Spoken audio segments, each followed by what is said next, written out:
कि सिर्फ और सिर्फ सच्ची खबर ही आप तक पहुंचे। लेकिन हमारी पूरी सतर्कता के बावजूद कुछ अधूरी रिपोर्ट्स ऑन एयर हो गई। देश का नंबर 1 चैनल कल हम लोगों से झूठ बोल रहा था।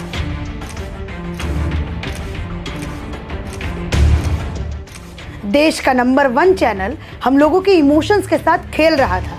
हम सब इमोशंस के साथ कहीं ना कहीं ये सोच करके टीवी के सामने बैठे थे कि हमें सारी अपडेट सही और सटीक मिल रही है। लेकिन जानकर आपको बताकर ये बहुत अफसोस हो रहा है कि जितना भी ड्रामा कल इंडियन मीडिया ने किया वो पूरी तरीके से झूठ था।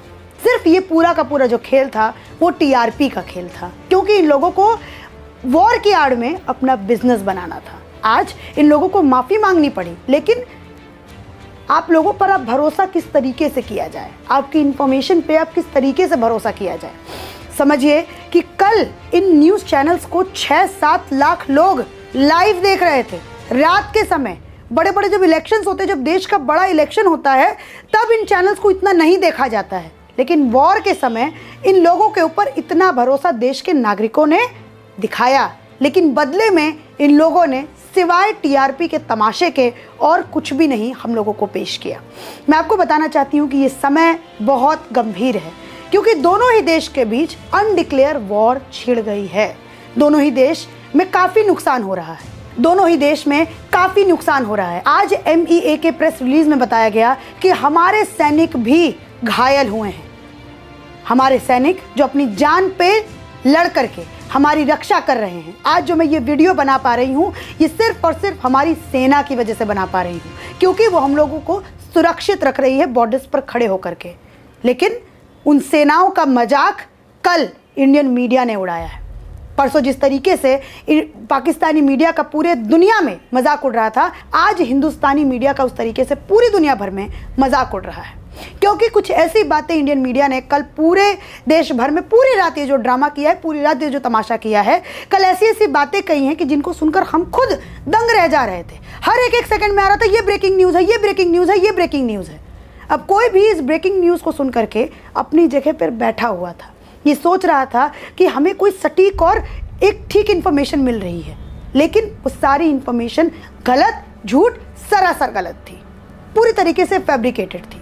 पूरी तरीके से इंडियन मीडिया ने कल पूरी तरीके से ड्रामा किया है पूरी रात। एक तरफ हमारे देश में लड़ाई लड़ी जा रही है, अपने सेनाओं को बचाया जा रहा है। कल जिस तरीके से पाकिस्तान ने ड्रोन्स पाकिस्तान से भारत की तरफ फेंके थे, उसमें आप ये समझिए कि अगर हमारे पास वो मिसाइल नहीं होती जिसका नाम है S-400, तो सोचिए कितने प्रदेश आज बर्बाद हुए होते, कितने लोगों को अपनी जान देनी होती और कितने घर आज बिखर गए होते। ये इतना उम्दा काम हमारे बॉर्डर्स पर हमारी सिक्योरिटी फोर्सेस, हमारी सेना कर रही थी, लेकिन इनका मजाक हमारे देश की मीडिया उड़ा रही थी अपनी टीआरपी के लिए। सोचिए इस तरीके का झूठ बताया गया और इतना आप ये कह सकते हैं कि सिक्योरिटी से मजाक किया गया कि बताया गया कि जम्मू से एक जेट जो है वो उड़ चुका है। अब मुझे समझ में आता है कि बरखा दत्त कारगिल के समय वो रिपोर्टिंग क्यों कर रही थी, यही टीआरपी के खेल के कारण। और आज जो हमारी इंडियन मीडिया, बड़े बड़े न्यूज़ चैनल्स हैं, इसमें कोई एक देश का जो अपने आप को कहता है कि हम देश का भरोसा है हमारे ऊपर, सिर्फ वही शामिल नहीं है। जितने भी न्यूज़ चैनल्स को आप लोग देखते होंगे, वो सब के सब कल इस तरीके से हम लोगों के सामने न्यूज़ रख रहे थे कि जैसे हम लोगों ने इस्लामाबाद पे पूरी तरीके से अटैक कर दिया है, पूरी तरीके से इस्लामाबाद को दिल्ली ने कब्जे में ले लिया है।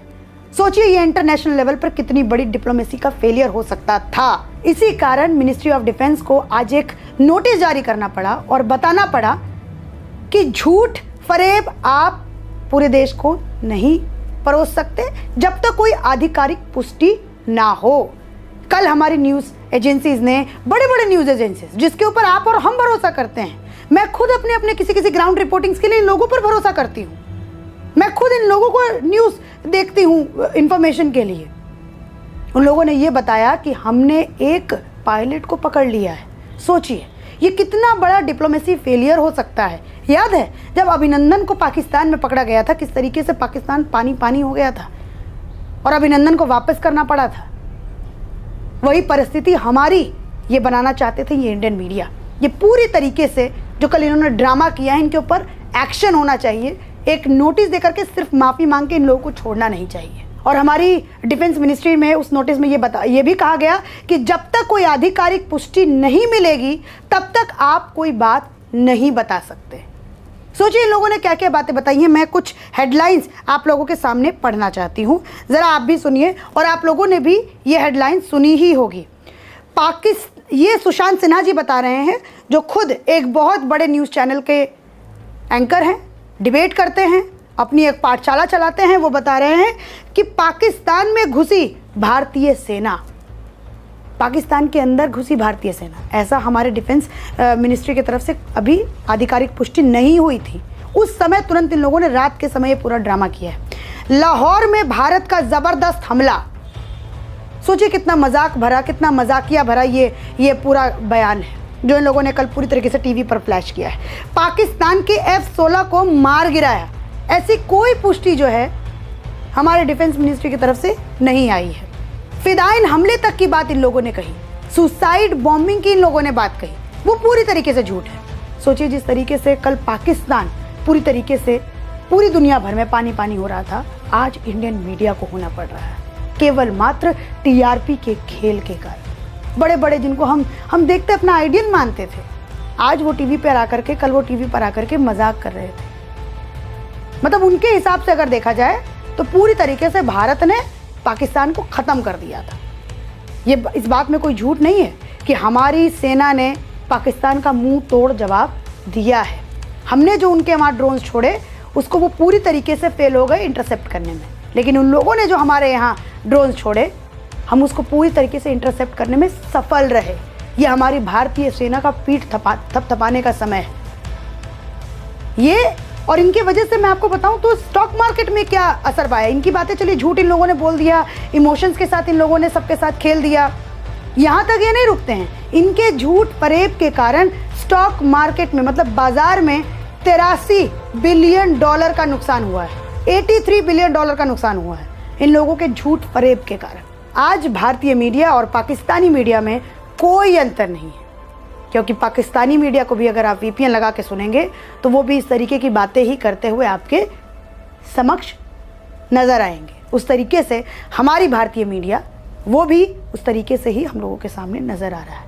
लेकिन सवाल सबसे बड़ा ये उठता है कि देश में अगर कोई आपदा आती है या फिर कोई घटना घटती है तो हम किसके ऊपर भरोसा कर सकते हैं? जो अपने आप को कहते हैं कि देश का भरोसा हमारे ऊपर है, कैसे आपके ऊपर भरोसा करें? कल रात हम पूरी रात बैठ के मेरी टीम पूरी रात बैठ करके हम लोग टीवी के सामने बैठे हुए थे कि अब कौन सा अपडेट आ रहा है, अब कौन सा अपडेट आ रहा है।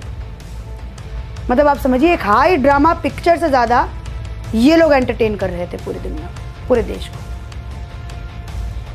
लोगों के बीच में डरा। जब मेरे घर में मेरी काम वाली बाई काम करने आई तो वो कह रहे हैं कि दीदी क्या सच में वॉर हो जाएगा क्या, हम गरीब आदमी कैसे रहेंगे? मतलब इस तरीके का प्रभाव ये अपने न्यूज़ के ज़रिए लोगों के ऊपर डालते हैं। तो इन लोगों को सतर्क रहना चाहिए। आप लोग भैया बहुत पैसा कमाते हैं, बहुत पैसा कमाते हैं, लेकिन ये जो वॉर है ये पैसा कमाने का टाइम नहीं है, टीआरपी का टाइम नहीं है। ये पता नहीं कब समझ में आएगा।